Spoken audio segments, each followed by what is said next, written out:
Good evening, everyone. Good afternoon, good morning, good night to you all, everywhere in the world, wherever you are, listening to me this night from here. My name is Festus Mandela Ifeanyi Bamose, and today something just came across my mind. I was thinking about going home and the consequences and the unforeseen contingencies that await one on the road in Nigeria, where all the road happens to be a dead trap. And the case of the issue of Enugu State International Airport came to my mind. This is almost getting to 2 months now. That airport was shut down by Enugu State International Airport was shut down by Nigerian government. They said for safety reasons. And they promised to upgrade the airport and reopen it again by December this year. This is almost 7 to 6 weeks now, and no work is going on there. And I just got information that there is no fund, that the contract was awarded to PDW or PW whatever. The same contract that did the rubbish job that just collapsed within after 6 years, that did the same runway that collapsed after 6 years. They are the same people that gave the same contract again. And I heard also now that they have not been mobilized to move to work. In other words, nothing is going on there.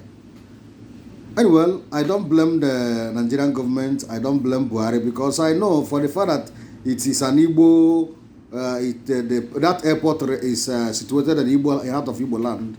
Nothing is for the southeasterners. Buhari will never release fund for it. They will play politics as usual.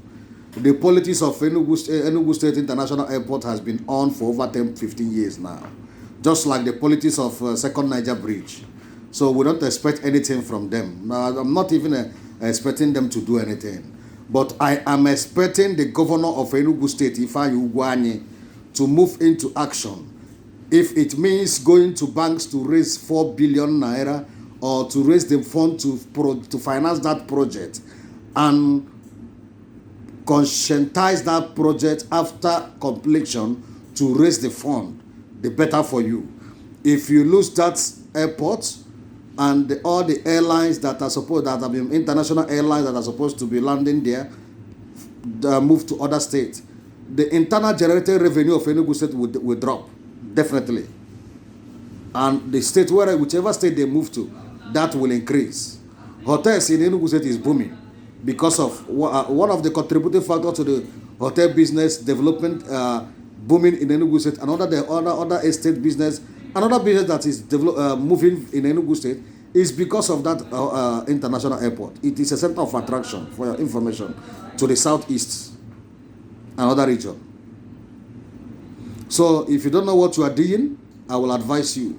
Source for fund, forget about federal government, even if it means using the state government money to finance that project and conscientize that project until you recover your money. Let's assume four airlines land there in a day. Everybody landing there will pay directly or indirectly 1,000 naira, $1,000 per day. Anyone landing there will pay 1,000 naira or 500 naira, whichever way. I tell you, you will recover that money within the space of few years. You will recover that money. And then if you want, you can borrow money to finance that project and pass the bill to the federal government to pay you back. It's as simple as that. We have some Igbo men who can also finance that project. Business tycoons who can finance that project, conscientize it to themselves until they recover their money. We shouldn't be waiting for government to do these things, for goodness sake. These days are gone. Well, I don't know what this government see. The government should concentrate in government business, in running with government activities, not involving in businesses. Airport is supposed to be a business. It's supposed to be given to private sectors to manage. Railway is supposed to be given to private sectors to manage. I don't know what the government is doing with all these things, for goodness sake. And they keep drawing people back, putting people into a state of hopelessness and anarchy. It's uncalled for goodness sake. This is for Enugu State Governor and the Southeast governors. You guys should look for money and take away this project that was awarded. Take away that project from the federal government, finance it yourself, pass the bill back to them. And enough of this PW government stupid contractor. You use Julius Berger. It would have been better. And even if it was Julius Berger that did this work before, it would have lasted more than 6 years. That is not an international project airport, by the way. There is something that shows that airport is not qualified to be a local airport. Enugu State governors, Southeast governors, if you guys fail to reopen that airport to international standard on or before December, shame on you people.